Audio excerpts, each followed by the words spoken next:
We're back here in the zone with our chief legal correspondent, and just yesterday I asked Katie, who was outside the high court, hey, what do we know about the presidential immunity case from Jack Smith looking to prosecute the former president? He said, we're still waiting, and then lo and behold, 2 hours later, you called it. Yesterday was the perfect day. The court finished their February sitting yesterday and got that order out the door before they take a couple of weeks before they hear oral argument again. But yes, that's what happened yesterday. The Supreme Court decided they're going to weigh in on whether former presidents, in this case, former President Donald Trump, is absolutely immune from criminal prosecution. And honestly, this is strategically a win for the former president, who has been playing the delay game since the beginning. The Supreme Court decided to set oral argument for the week of April 22nd, nearly 2 months from now. They seem to be taking their time a little bit there. And so that sets us up for not getting a decision from the court over whether the former president can face criminal prosecution until May or even June. Wow. This is probably, and I'm curious your take, the worst thing that could have happened to Jack Smith, worse than what the Supreme Court will decide,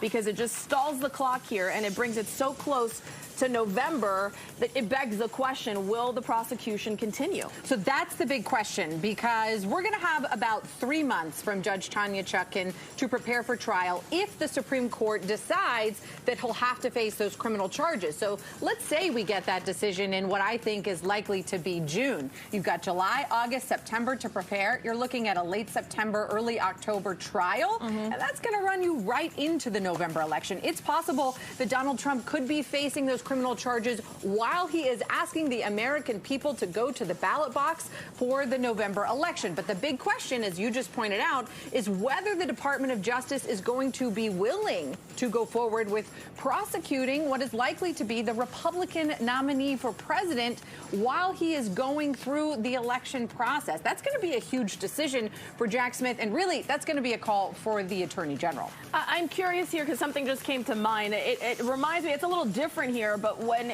you talked about the 2016 presidential election, when you had James Comey at the time decide that he was going to investigate Hillary Clinton and the emails, and was that something that influenced the potential election, right? That's the question. And the thought was that it did, and may have then offered the election to go Mr. Trump's way. So I am curious, to your point, if they really have to play like a poker game here and figure out what do we want, because at the end of the day, Merrick Garland is appointed by the sitting president. Yeah, they took months and months to decide to appoint a special counsel and to actually bring charges in this criminal case. So they knew going into this, when they brought these charges initially, they were going to be on a time crunch here, looking at an election year. And the Supreme Court seems to be helping Trump with his delay tactics. And look, the Supreme Court can move quickly when they want to. I'll remind you, back when they decided Bush v. Gore, the court moved from finding out and deciding to hear the case, holding oral arguments, and issuing a decision in 4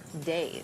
And this sitting Supreme Court, when they were asked to weigh in on the Trump ballot question, whether states can remove former President Trump from the ballot for being an insurrectionist, they decided to take that case and heard oral argument in just over a month from when Trump asked them to. Now this, we got just over 2 months until oral argument. So the court doesn't seem to be in any kind of hurry here. No, and there's a lot of things that are now voting Mr. Trump's way, except yesterday Illinois also decided to join Colorado and Maine in removing him from the primary ballot. So he's up for a big fight with some of these states. That decision we are expecting from the Supreme Court pretty soon, and although it's a case out of Colorado, whether Colorado can remove him from the primary ballot, it'll apply to every state in the country, including those that have decided to remove him from the ballot. So as soon as we get that decision, we'll see what happens for Maine and Illinois. My bet is that is maybe a unanimous, maybe an 8-1 decision in Trump's favor. It's always difficult to guess the tea leaves with the court, but with that one, I sat in on oral argument on that day, and it seemed like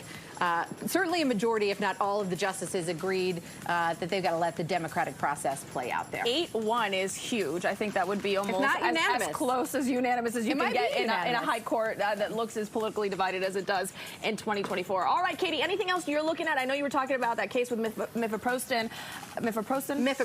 Yeah, that's coming up in March. Okay. That is one of 2 drugs in a cocktail used for medication abortion, the most popular abortion method in the country. That'll be a big case for the court docket, which is already looking like a huge term. Big year for them, without question. All right, thank you, Katie. When we